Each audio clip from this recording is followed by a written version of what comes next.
캐딜락 CT5 스포츠 모델입니다. 앞쪽에서 보시는 강인한 느낌들 캐딜락이 아주 잘해주고 있다고 보고 있는데요. 특히나 엠블럼과 이 메쉬 타입의 그릴이 일반 모델과 스포츠 모델이 조금 차별화되기도 합니다. 본닛 위의 주름은 과감하고 공격적인 느낌들 잘 담아주고 있고요. 멀리서 보면은 캐딜락의 그 존재감, 아무래도 수평보다는 수직을 강조한 DRL 덕분에 아이덴티티가 확실하다고 봅니다. 프론트 스커트의 느낌도 바디 컬러랑 달리 가져가고 있으면서 굉장히 공격적인 느낌 잘 표현을 해주고 있고요. 헤드램프는 LED 타입인데 야간에 일단 한번 보실까요? 앰비언트 라이트는 크러쉬 패드 쪽에는 없고요. 앞뒤 도어 쪽 측면에만 자리하고 있습니다. DRL은 생각보다 밝은 것 같진 않아요. LED 헤드램프는 MFR 방식이라서 좌우 폭이 넓고 꽉 차게 비춰주는 것 같습니다. 상하향의 폭은 생각보다 큰 것 같지는 않은데 워낙에 기본 그 헤드램프 자체가 밝기 때문에 크게 상관은 없을 것 같아요. 바깥쪽에서 보면 아래로 약간의 잔상들이 보이기는 하는데 크게 거슬리지는 않고요. 확실히 광원의 이 직진성보다는 폭이 좋은 걸 보실 수가 있죠. MFR 방식의 대표적인 장점이라고 생각을 합니다. 광원의 폭은 충분히 만족스러운데 가시거리가 조금만 더 길었으면 어떨까 싶고요. 상하향의 폭도 조금 더 크게 가져가면 더 좋을 것 같습니다. 테일램프는 낮에 보면 이 렌즈 커버는 투명하고 안쪽에 이렇게 붉은색이 들어오게끔 준비가 되어 있습니다. 독특한 점은 국내에 수입된 차량임에도 불구하고 방향지시등과 비상등이 모두 다 붉은색으로 동작을 해주고 있습니다. 소소한 부분이지만 번호판 보조등도 LED로 꼼꼼하게 챙겨뒀고요. 전체적인 차량의 느낌은 세대를 거듭하면서 디자인의 완성도가 한층 더 배가 되는 그런 모습을 보여주고 있습니다. 직렬 4기통 트윈 스크롤 터보차저 엔진이 장착되어 있습니다.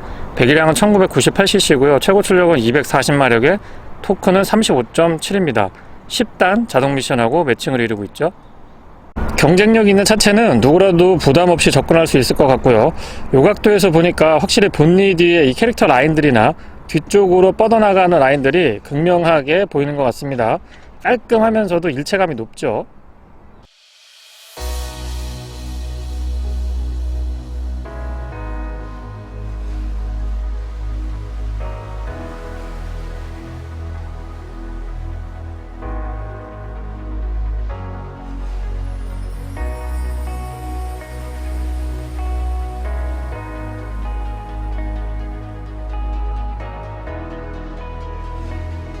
경쟁 모델들에 비해서 실제 크기보다 그 비율이 훨씬 더 커 보이고 길어 보이는 느낌이 있습니다.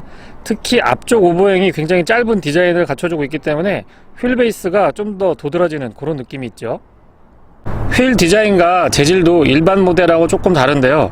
사이즈는 19인치입니다. 타이어는 245, 40, 19고요. 잘 보시면 붉은색 캘리퍼가 보이는데 브렘보의 브레이크가 추가적으로 장착이 됩니다. 아웃사이드 미러의 디자인은 날렵하면서도 바디의 디자인 라인과 일체감이 아주 좋은 편이죠. 로커 패널은 바디 컬러랑 살짝 다르게 블랙 하이그로시로 포인트를 주고 있는데요. 과감하면서 뒤쪽으로 넘어오는 굴곡이 굉장히 좀 인상적입니다. 주유구는 푸시 타입이고요. 캡리스를 채택해주고 있다 보니까 사용해보면 굉장히 편리합니다. 요거 일단 돌리는 캡이 있는 거랑 없는 거랑 차이가 많이 나요. C필러 쪽으로 떨어지는 라인이 굉장히 이색적이죠. 이 각도에서 보면 실제보다 차량이 조금 더 커 보입니다. 아무래도 뒤쪽으로 그리고 아래쪽으로 내려갈수록 차가 길어지고 넓어지는 디자인 포인트 때문에 그런 것 같아요. 후면부 디자인의 안정감도 대단히 높은 편입니다. 좌우가 딱딱 맞아 떨어지는 그런 느낌들이 좋고요. 특히나 이 모델은 스포츠 모델이라서 테일램프의 디테일이 조금 다르죠. 일반 모델은 붉은색의 렌즈를 채택을 해주고 있는데 이 친구는 지금 보시는 것처럼 투명한 렌즈에 안쪽에서 이렇게 붉은색을 갖춰주고 있습니다. 물론 다 LED고요. 순차점등 방식을 적용을 해주면 굉장히 이색적이고 좋을 것 같다는 생각도 듭니다. 아래쪽에 디퓨저는 약간 공격적인 느낌들도 드는데 비교적 일체감이 좋다고 말씀을 드려보고 싶습니다. 후진등은 가운데 넓게 자리하고 있고요. 양쪽으로 듀얼 타입의 머플러 깔끔하게 마무리되어 있습니다. 최근에 나오는 차량들은 보통 페이크 머플러를 많이 쓰는데 캐딜락은 실망을 시키지 않네요. 보기 좋습니다. 트렁크는 전동이 아니고요. 근데 딱 누르면 열릴 때는 마치 전동 같습니다. 텐션을 아주 적절하게 잘 대응을 해주고 있는 것 같아요. 안쪽의 공간은 경쟁 모델에 비해서 그냥 준수한 수준 정도라고 말씀을 드려보고 싶습니다. 왜냐하면 그렇게 좁다라고 보기도 어렵거든요. 경쟁 모델도 이렇게 넓지 않아서. 그리고 캐딜락답게 이런 패키징 같은 것들은 참 신경 많이 썼다라는 느낌을 받고요. 이 위쪽까지도 조금 더 신경 써주면 좀 더 칭찬을 해주고 싶은데 그 점은 조금 아쉽습니다.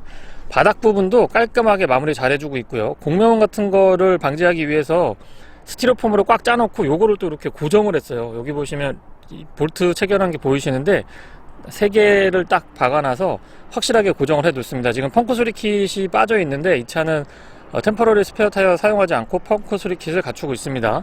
이런 것도 굉장히 부드럽고 도톰하게 준비 잘 해놨어요. 전동 트렁크는 못내 아쉽기는 한데 위쪽에 손잡이가 가지런히 마련이 되어 있기 때문에 이렇게 불편한 점 않습니다. 그리고 힘을 많이 안 줘도 트렁크 닫는데 크게 무리는 없었고요. 스마트 키는 큼직해서 생각보다 사용하기 편리합니다. 원격으로 시동 가능하고요. 아웃사이드 도어의 스마트 키 버튼은 뒤쪽에는 없고 앞쪽에 이렇게 음각으로 처리가 되어 있습니다. 이 차는 열 때 안쪽에 지금 잘 안 보일 것 같은데 이 안에 이렇게 버튼을 딱 누르면 개폐되는 그런 방식을 채택을 해주고 있습니다. 실내의 느낌은 블랙 원톤이라서 깔끔하고요. 스포츠 모델답게 스티어링에 스웨이드로 처리를 한 게 굉장히 좀 스포티한 감각을 잘 살려주는 것 같습니다. 실내 공간도 비교적 여유가 있는 편이고요. 이 세그먼트의 차량들은 차량의 크기에 비해서 실내가 조금 좁은데 많이 넓다라고 볼 수는 없지만 그렇다고 좁아서 불편할 정도는 또 아닙니다. 도어 쪽부터 살펴보면은요, 일단 이 패턴 같은 것들 카본 패턴이 제대로 들어가 있고요. 안쪽에 캐쳐 같은 경우도 작동시켜 보면은 조작감이 좋습니다. 이렇게 트위스트 되어 있는데 근사하죠, 모양새가. 시트는 2개까지 메모리 가능하고요. 윈도우 컨트롤은 올 오토 타입입니다. 앞쪽에는 이중접합 차음률이 적용이 되어 있고요. 내포켓은 조금 더 컸으면 좋겠습니다. 페트병 보관할 땐 나쁘지 않은데 뒤쪽 공간이 너무 좀 협소하지 않나 싶습니다. 트렁크는 여기서 버튼으로 조작 가능하시고요. 보스 퍼포먼스 시리즈라고 해서 사운드 시스템이 추가 옵션으로 장착이 되어 있습니다. 스피커가 15개라고 하죠. 야간에 일루미네이션까지 포함이 되어 있고 여기 보시면 캐딜락의 엠블럼이 형상화되어 있습니다. 알루미늄 위에 올려 있으니까 조금 더 고급스러워요. 시트는 마사지 기능 포함을 하고 있고 4웨이 타입 럼버 서포트도 갖추고 있습니다. 딱 보면은 약간 작은 듯 싶지만 글쎄요, 저는 체구가 그렇게 크지 않은 편이기 때문에 안장, 등받이 모두 편안했고요. 헤드레스트도 의외로 편안하더라고요. 특히 쿠션감이 부드러워서 장거리 여행 같은 거 할 때 불편함이 없을 것 같았습니다. 아래쪽을 보시면 페달은 오르간 타입에다가 알루미늄과 고무가 혼합이 되어 있고요. 풋레스트는 길이나 각도는 좋은데 폭이 조금 더 넓었으면 더 좋을 것 같다는 생각이 듭니다. 무릎 에어백도 갖추고 있고요. 틸팅 앤 텔레스코픽은 전동으로 지원을 해주고 있습니다. 4웨이 타입이죠. 여기에 약간의 수납 공간을 갖추고 있고 클러스터 밝기 조절, 그리고 전자식 파킹 브레이크는 이쪽에 위치를 하고 있습니다. HUD 컨트롤 가능하고요. HUD의 밝기 같은 것도 안에 정보는 어떻게 선택할지 그런 것들도 개별로 다 컨트롤이 가능합니다. 스티어링은 캐딜락의 전통적인 디자인을 잘 계승했다라고 보고요. 3스포크 타입이라서 좀 스포티한 맛을 잘 살려줍니다. 다시 보더라도 이 스웨이드는 저는 개인적으로 그렇게 선호하는 편은 아닌데 이 스포츠 드라이빙을 즐기시는 분들이 굉장히 선호도가 높은 걸로 알고 있습니다. 시동은 버튼 타입이고요. 직렬 4기통 2.0 터보 엔진인데요. 트윈 스크롤 터보 차저가 들어가 있는데 생각보다 뭐라 그럴까요? 거칠다고 표현하기는 조금 그렇고 약간 좀 터프한 느낌이 잘 살아있는 것 같습니다. 양쪽의 실린더 형태의 과거에 많이 사용했던 그런 형태를 고스란히 갖춰주고 있고요. 저는 이 아날로그 타입의 감성이 너무 좋은 것 같더라고요. 뭐 호불호가 있기는 합니다. 개인차가 있죠. 그리고 가운데에는 큼직하게 정보 표시창이 자리 잡고 있고 다양한 정보들을 한눈에 볼 수 있도록 정돈이 잘 되어 있습니다. 이 캐딜락 차량들의 장점 중에 하나가 평균 연비랑 최고 연비를 한눈에 볼 수 있다는 게 저는 좀 편하고 좋더라고요. 굉장히 많은 정보들을 담고 있어서 차에 대해서 차량의 상태를 모니터링 하시기에는 저는 편리하게 이용이 가능하다라고 보고 있습니다. 드라이브 모드는 총 3가지네요. 4가지죠. 인디비주얼까지 가능하고 투어, 스포츠, 눈, 얼음 이렇게 되어 있는데 대부분 투어나 스포츠로 많이 주행을 했습니다. 모드 간의 편차가 조금 있는 편인데 이 그래픽으로 비주얼적으로 클러스터상에서 변화가 그렇게 크지 않은 점은 조금 아쉽기도 합니다. HUD 갖춰주고 있고요. 폰트라든가 크기 그리고 컬러 안쪽에 담아있는 정보들도 나름 좀 꼼꼼하게 잘 갖춰주고 있습니다. 크러치패드 상단의 이런 마무리들, 이런 마무리들도 꽤나 신경을 썼다라는 느낌이 들고요. 스티어링 좌측에는 어댑티브 크루즈 컨트롤에 관련된 기능들, 그리고 우측에는 인포테인먼트에 관련된 기능들이 자리하고 있습니다. 물론 이 아래쪽으로 볼륨 컨트롤도 갖춰주고 있고, 어댑티브 크루즈 컨트롤 아래쪽으로 보시면 음성 명령이나 전화 수신하고 발신하실 수 있도록 준비가 되어 있습니다. 좀 독특한 게 패드 시프트 갖춰주고 있는데 딱 만져보니까 마그네슘이네요. 마그네슘으로 아주 고급스럽게 잘 해놨습니다. AVM 패널이 지금 10인치로 알고 있는데 크기가 한 자리면 좀 작다라는 느낌이 드는데 두 자리이기 때문에 그렇게 많이 작다라는 느낌은 안 들고요. 카메라 기능도 이게 360도가 가능한 걸로 제가 알고 있는데 조금 밝습니다. 밝은데 화질 자체가 그렇게 많이 떨어지지는 않는 것 같아요. 내비게이션은 다 좋은데 이 인터페이스는 좀 보완을 하면 어떨까라는 생각이 들고요. NFC 연동 가능하고요. 버튼이 많지 않아서 좀 깔끔한 것 같습니다. 버튼이 많지 않으니까 이런 부분이 좀 깔끔하게 맞아떨어지는 것 같아서 그런 거는 좋습니다. 그리고 제가 좋아하는 이 전통적인 다이얼 방식으로 조작이 가능해서 그런 점도 사용하기엔 좋았고요. 공조장치랑 그 아래쪽으로 시트에 관련된 기능들, 열선하고 통풍, 파킹 센서, 비상등 스위치 이런 것들이 2단으로 딱 구성이 되어 있는데 V 형태, 캐딜락의 V 형태 유지해주면서 버튼이 되게 많고 복잡할 수 있는데 깔끔하게 정리를 잘 해주고 있어서 이런 점도 장점으로 보고요. 또 에어벤트의 포지션은 개별 선택이 가능하고 3개를 다 한꺼번에 선택할 수도 있습니다. 이런 것도 장점이라고 보고요. 이 스마트폰 무선 충전 위치가 되게 좋은데요. 여기에 살짝 눕혀 놓으시면 되고 갤럭시 제가 S9 플러스 사용하고 있는데 눕혀 놓고 내비게이션 작동했을 때도 편안하게 볼 수 있는 각도가 되더라고요. 그 위쪽에 수납 공간 조금 있고 여기에 오밀조밀하게 오토홀드부터 드라이브 모드 같은 거 깔끔하게 정돈해 놨는데 이 위치랑 이렇게 같이 모여 있는 거 저는 나쁘지 않은 것 같더라고요. 기어 노브는 전자 방식이기는 한데 전통적인 말뚝 기어를 채택을 해주고 있습니다.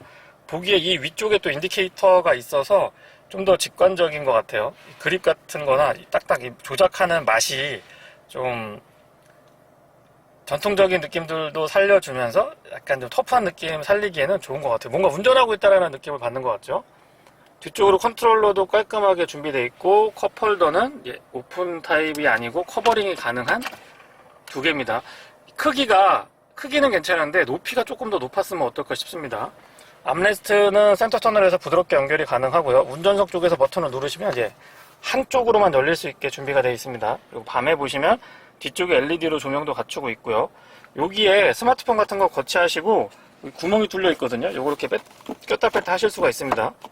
구멍으로 선 빼가지고 이쪽에 USB-C 타입 또는 A 타입 다 연결 가능하시고 SD 카드도 넣을 수가 있습니다. 그리고 12V 아울렛까지 완벽하고 깔끔하게 정돈 잘 해놨어요.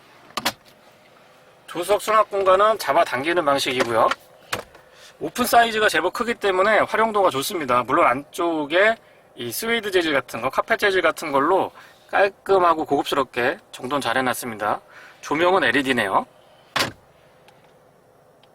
실내 조명은 모두 LED고요. 파노라마 타입 썬루프는 가운데 바가 있어서 양쪽으로 왔다 갔다 하기 때문에 일반적인 차량들에 비해서 오픈하는 그 쾌적함은 약간 좀 좁아지는 느낌이 있습니다. 앞쪽은 이중접합 차음유리가 적용이 되어 있고 뒤쪽은 일반 유리입니다. 끝까지 깔끔하게 내려가고요. 도어 안쪽 패널의 패턴 같은 거나 디자인은 앞쪽과 같습니다. 발공간은 좀 움푹 파여 있기는 한데 가운데 턱이 조금 높은 편이죠. 그리고 여기가 이게 간격이 그렇게 여유가 많이 있는 편은 아니기 때문에 가운데에 앉으시는 성인분들은 조금 불편하실 수도 있습니다. 헤드룸 공간도 조금 더 넓었으면 좋겠다는 생각이 들고요. 시트 자체의 형상이나 안장의 각도, 쿠션 같은 것들은 나쁘지 않습니다. ISO 픽스도 갖춰주고 있고요. 플라스틱 커버 깔끔하네요. 암레스트는 잡아당기는 방식이고 오픈된 컵홀더 2개, 오픈 타입으로 2개 갖춰주고 있습니다. 헤드레스트가 조금 작은 듯 싶은데 생각보다 좀 부들부들하게 만들어놔서 불편하진 않았던 것 같아요. 무릎 공간의 여유가 제법 있는 편이고요. 발 공간도 좋습니다. 에어벤트가 조금 작은 듯 싶지만 기능상의 부족함은 없었고요. USB-C 타입 단자 그리고 12V 파워 아울렛 깔끔하게 잘 갖춰주고 있습니다. 휠베이스가 여유가 있다 보니까 이 무릎 공간이 생각보다 좀 편안한 것 같습니다. 근데 헤드룸은 제가 키가 그렇게 큰 편이 아닌데도 여유가 많다라고 보여지지 않고요. 뒤쪽에서 이렇게 보시면 이 캐딜락의 날카로운 선들은 부담스럽다기보다는 좀 편안하고 참 일체감이 좋다라는 그런 느낌을 받게 됩니다. 확실히 이 스티어링이 스포티하네요. 뒤에서 보니까. 선바이저 안쪽에 화장 거울은 LED로 조명을 갖춰주고 있는데 은근하게 밝아져서 장광식이라고 표현을 하던가요. 아무튼 양쪽에 이렇게 포인트가 딱 있어서 실제보다 조금 여자분들이 이뻐 보이실 수 있을 것 같아요. 캐딜락 CT5 스포츠 모델을 시승하고 있습니다. 일반 모델하고 가격 차이가 조금 나죠. 일반형은 5,400대로 기억을 하고 이 친구는 지금 5,900대의 가격을 형성해 주고 있습니다. 내외관에 좀 스포티한 맛을 살릴 수 있는 부품들이 대거 적용이 되어 있고요. 다른 것보다도 MRC라고 하죠. 마그네틱 라이드 컨트롤 시스템을 채택을 하고 있어서 이 승차감이 일반 모델하고 비교하기 조금 어려울 정도로 굉장히 만족스럽습니다. 단단한 느낌도 있지만 19인치 휠 타이어 때문에 좀 영향을 받는 것 같긴 해요. 근데 단단한 느낌도 있지만은 어쨌거나 아주 굉장히 잘 잡아주고 코너링 같은 거 해보면 이 밸런스가 상당 수준에 올라와 있다는 느낌을 받게 됩니다. 참고로 앞쪽은 맥퍼슨 스트럿, 뒤쪽은 멀티링크의 조합인데요. 캐딜락이 이런 조합은 또 나름 노하우가 있는 회사죠. 그래서 셰시 강성도 어느 정도 받쳐주면서 서스펜션의 이 밸런스적인 측면에서 접근을 해보면 굉장히 높은 점수를 주고 싶습니다. 파워트레인은 2리터 가솔린 터보 엔진인데요. 듀얼 차저가 달려있죠. 그래서 좀 조용한가? 라고 접근을 해보면 조용한 거랑은 살짝 거리감이 있을 수도 있습니다. 대신에 이제 그만큼 힘이 좋고 충분한 파워를 뽑아낼 수가 있고요. 마력은 240마력이고 왜 뒤에 350T라고 적혀 있는데 그게 토크가 35.7이거든요. 그거를 환산해가지고 350T라고 표현을 해주고 있습니다. 240마력의 토크 35 정도면은 어디 가서 빠지는 출력은 아니죠. 거기에 10단 자동하고의 조합이 꽤나 좋은 편입니다. 근데 10단이라고 해서 자동차 전용도로 같은 데서 드라마틱하게 연비가 좋느냐? 예, 전용차로나 아니면 고속도로 같은 데서는 연비가 좋은 편이기는 한데 이 도심에서 주행을 해보면 생각보다 연비가 좋지는 않았습니다. 이 기대했던 것보다 좋지 않았다는 얘기죠. 스티어링 자체도 이 스웨이드로 마감을 해주고 있어서 약간 스포티한 맛을 잘 살려주고 있죠. 저는 개인적으로 그렇게 선호하진 않습니다. 왜냐면 그립이 제가 좋아하는 느낌이 아닌데 이 코너링 자체나 이 핸들링을 해보면 정말 믿음직스럽고 아주 날카롭고 또 밸런스가 참 좋다라는 생각이 듭니다. MRC도 역할을 해주고 있어서 그때 상황에 맞춰서 서스펜션이 일단 잘 잡아주니까 운전자가 느끼는 조향의 만족도는 저는 좀 굉장히 높은 편에 속한다고 말씀을 드려보고 싶고요. 소음하고 진동은 노면에서 올라오는 소음에 대한 대책은 좋은 편이고요. 앞좌석은 이중접합 차음 유리가 적용이 되어 있습니다. 물론 뒷좌석은 아니지만 유리 자체가 얇지가 않아요. 그래서 비교적 조용하다라고 말씀을 드려보고 싶고요. 지금 제가 운행하고 있는 도로가 아스팔트가 아니고 시멘트거든요. 그거를 감안해서 이 소음 정도를 좀 들어주셨으면 합니다. 근데 이제 엔진 쪽에서 회전할 때 나는 소리들, 이 차가 트윈스크롤 터보거든요. 그래서 그 터보차저 그 소리가 조금 가깝게 들리는 것 같기는 합니다. 엔진룸을 열어보면 공간에 여유가 좀 있는데 격벽 같은데 좀 더 보완을 해줘도 좋을 것 같긴 한데 어쨌든 이 차는 조금 달리기 위해서 그런 감성들, 그 엔진의 회전 질감이라든가 그 엔진 회전음 그리고 뒤쪽의 배기음 같은 것들을 조금 배가시킨 차량이니까 어느 정도 납득은 할 수 있습니다. 드라이브 모드는 총 4가지고요. 인디비주얼부터 투어, 스포츠, 눈과 얼음 이렇게 준비가 되어 있는데 스포츠 모드랑 투어 모드의 편차가 제법 있는 편이라 운전의 재미가 좀 있고요. 특히 스포츠 모드에서 이 패드 시프트 작동을 해보면은 꽤나 재미있는 드라이빙을 즐기실 수도 있습니다. 연비는 고속도로에서 12.7인가요? 6 정도로 제가 기억을 하고 있는데 실제로 운행을 해보면 한 80에서 100 정도 유지를 했을 때 약 16.9, 거의 뭐 17km, 15km 이상은 여유 있게 기록을 해주기 때문에 고속도로에서 연비는 역시 자동 10단은 무시할 거는 못 되는 것 같습니다. 연비, 고속도로 연비, 그러니까 도심에서 연비는 조금 아쉽기는 했는데 고속도로에서의 연비는 굉장히 좀 만족스럽다라는 점 강조드려보고 싶고요. 디자인의 일체감이라든가 바깥에서 봤을 때의 좀 날렵하고 강인한 느낌도 참 좋죠. 그리고 아웃사이드 미러도 바깥에서 보면 굉장히 이쁘게 생겼거든요. 근데 안에서 보면 크기가 조금 많이 작은 것 같아요. 그래서 시야가 그렇게 좋은 편은 아니고요. 하지만 백밀러가 이 매직 미러라고 하던가요? 카메라로 비춰주기 때문에 지금 화면에 보이시는 이 백밀러가 실제 보이는 이 거울 반사돼서 보이는 게 아니고요. 모니터입니다. 이걸 이렇게 내리면 지금 거울에 반사되는 부분이고, 이렇게 올리면 이게 지금 카메라로 찍어서 뒤쪽 화면을 보여주고 있는데, 이런 것들은 꾸준하게 좋은 시야를 확보해 줄 수 있기 때문에 저는 높은 점수 주고 싶습니다. 그리고 이 차는 사운드 시스템이 또 보스거든요. 퍼포먼스 시리즈로 알고 있는데 스피커가 15개입니다. 잠깐 한번 들어볼까요?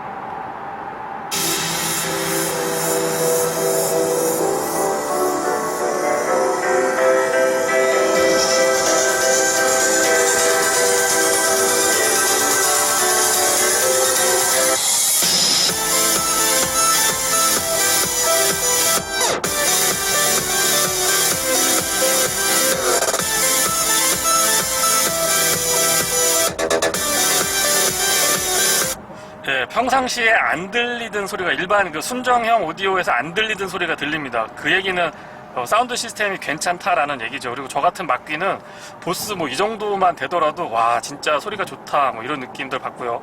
고음에서 찰랑찰랑한 느낌도 좋고 저음 때보다는 중음 때가 좀 탄탄하게 잘 받쳐주는 것 같습니다. AVN이 지금 10인치인데요. 크기는 나쁘지 않습니다. 만졌을 때 조작했을 때 조작감이나 반응 속도도 좋은 편인데, 문제는 인터페이스가 국내 소비자분들한테 썩 환영받을 인터페이스는 아닌 것 같아요. 요거는 추후에도 조금 개선을 했으면 좋을 것 같고요. 길은 잘 찾습니다. 이 기본적인 내비게이션의 기능은 충실하게 수행을 해주는데 국내 소비자분들이 익숙한 인터페이스는 아니다라는 점, 이 점도 좀 말씀을 드려보고 싶고요.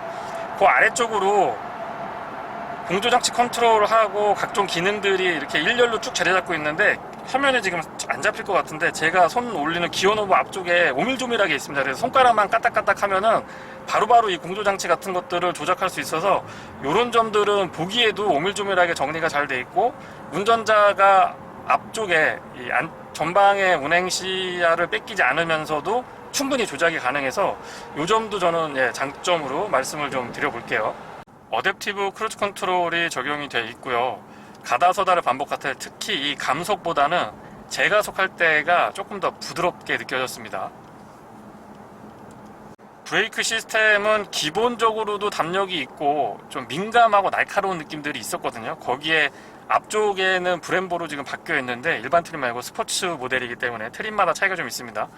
그 브렘보 브레이크를 바뀌고 나서 일반형하고 차이가 드라마틱하게 많이 나냐? 저는 두 대 다 타봤는데 제가 느꼈을 때는 그런 것 같지는 않습니다. 다만 이제 그 브렘보라고 하는 브랜드가 주는 느낌 때문에 그런지 괜히 느낌적인 느낌으로 조금 더 꽉 좀 잡아주는 듯한 그런 느낌을 받는데, 크게 막 완전히 브레이크가 다른데 라고 느낄 정도는 제가 둔해서 그랬을 수도 있거든요. 저는 그렇게 느끼지 못했습니다.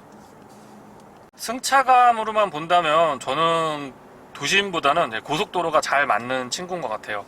MRC가 다양한 조건에서 빠릿빠릿하게 이 셰시를 잘 잡아주고 승차감을 유지를 시켜주지만, 특히 고속도로에서 고속으로 이 항속주행을 해보면은 안정감이 상당하더라고요. 킥다운 같은 거 해보면 제법 또 재미가 있습니다. 순간적으로 쑥 치고 나가는 이 느낌들이 엔진 회전 질감이라든가 뒤쪽에서 들려오는 이 배기음이 나쁘지 않은 것 같아요. 그리고 퍼포먼스 시프트라고 해가지고 제가 운행 조건을 조금 과격하게 몰아붙여보면 알아서 움직여줍니다. 참고로 이 차에는 액티브 퓨얼 매니지먼트라고 하나요? 그러니까 차량의 상태, 예를 들면 항속주행을 하면서 약간 가속 페달에 힘을 빼거나 내리막을 이렇게 좀 탄력 있게 주행을 하거나 하게 되면은 알아서 에코 모드로 살짝 전환을 시켜줍니다. 그러면서 연비를 조금 좀 챙겨주는 것 같은데, 그래서 국민 연비는 12km대인데 고속도로 기준으로요. 15km, 16km도 어렵지 않게 확인할 수 있었던 이유가 그런 친구들이 역할을 좀 잘 해줘서 그런 것 같습니다. 시속 100km는 10단으로 고정을 했을 때 약 1400rpm, 1450rpm 정도에서 구현이 됩니다. 비교적 낮은 rpm에서 구현이 되죠. 참고로 뭐 이 차가 V6나 V8을 달고 장착하고 있는 고배기량 엔진의 차량도 아니고 그냥 2리터 터보거든요.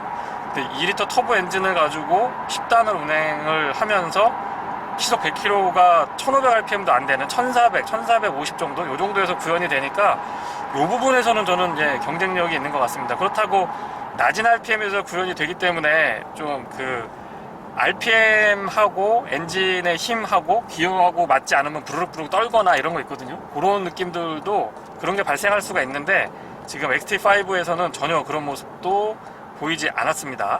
경쟁 차들이 이 크기나 가격대를 종합적으로 고려를 해보면 제네시스 G70 정도, 그리고 벤츠 C클래스, 아우디 A4, BMW 3시리즈 요 라인업들이 지금 이제 요 차랑 경쟁을 할 걸로 저는 예상을 해보고 있는데 결이 좀 많이 다른 것 같아요. 그런 차들을 선택하는 거랑 이 차를 선택하는 거랑은 결이 좀 다른 것 같고, 이 차의 가장 큰 장점이라고 그러면 저는 이 좀 날것의 느낌? 마초적인 느낌이 듭니다.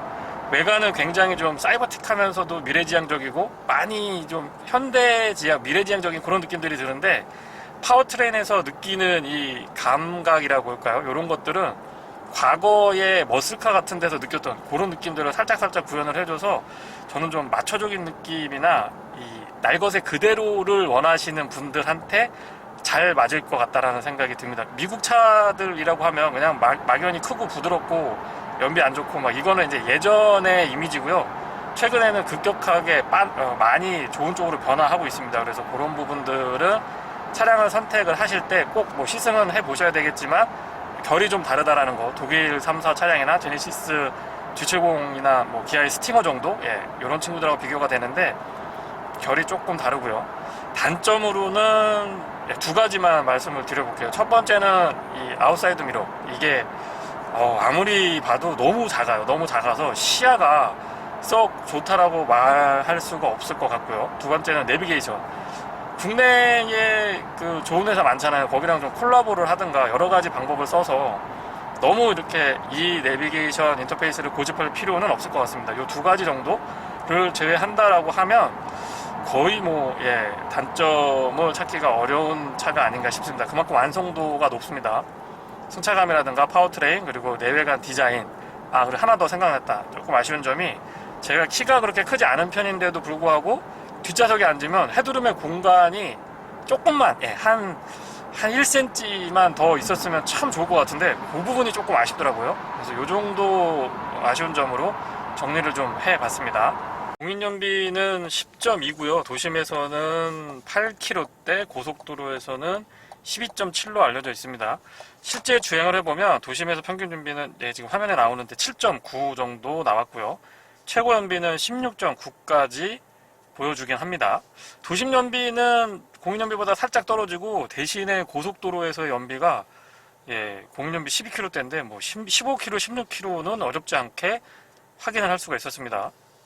프리미엄 럭셔리 모델에 비해서 이 스포츠 모델은 19인치 휠 타이어가 장착이 되거든요. 거기에 MRC라고 해서 마그네틱 라이드 컨트롤이라고 이 전자제어 서스펜션을 채택을 해주고 있습니다. 그래서 도심에서 주행을 해보면 제가 프리미엄 럭셔리 탈 때는 좀 부드럽다라는 느낌들을 받았었는데 확실히 이 친구는 좀 타이트합니다. 이 서스펜션의 변화가 차량의 성격이 좀 다르다고 느낄 정도로 굉장히 좀 타이트한 느낌이 들고요. 다른 그 전자제어 서스펜션들의 비교를 해보면 이 MRC 같은 경우는 꾸준하고 균일하다는 점에서 저는 인정을 좀 해주고 싶고요. 반응 속도가 굉장히 빨라서 이 하체, 소위 말하는 그 하차감 아니고 하체감에 민감하신 분들한테는 굉장히 좋은 선택이 될 수 있을 것 같습니다. 어쨌거나 6천만원 언더에서 선택을 할 수 있는 옵션이기 때문에 저는 이 정도면은 가격 경쟁력도 있다라고 보고는 있습니다. 브레이크도 옵션으로 지금 브렘보가 채택이 되어 있는데요. 확실히 일반형 모델보다는 담력도 그렇고 조금 더 빠릿빠릿하고 강력한 느낌들이 전달이 되고요. 기어는 10단 자동인데요. 이 단수가 많아서 굉장히 도심 주행에서 오르락 내리락 반복을 많이 해서 피곤할 것 같다라는 예상을 했었는데 그렇진 않았고요. 기어비가 아주 적절하게 대응이 잘 돼 있는 것 같아요. 앞쪽에서는 조금 촘촘하게 가져가고 뒤로 넘어가면서 약간 길게 가져가니까 도심 주행을 할 때 10단 기어 때문에 너무 좀 변속이 잦아서 불편하지 않을까라는 생각을 했었는데 그런 부분들은 크게 거슬리진 않았습니다. 그리고 운전석은 마사지 시트가 적용이 되어 있는데요. 어디 이렇게 좀 표시가 됐으면 좋겠는데 버튼을 이렇게 안장 왼쪽 아래쪽에 이렇게 살짝 딱 버튼 누르면 작동을 합니다. 근데 이 모니터가 안 되니까 그런 부분은 조금 답답하기는 합니다. 하지만 마사지 기능 자체를 놓고 보면은 이 정도 가격대에서 경쟁력 있는 옵션이라고 보고요. 또 나름 꾸준하게 등을 좀 편안하게 잘 만져주기 때문에 도심에서 가다 서다를 반복하거나 장거리 주행 같은 거 하실 때 도움을 좀 받으실 수 있습니다. 피로도가 낮은 것 같아요, 확실히. 네, 이상 캐딜락 CT5 시승기였습니다. 고맙습니다.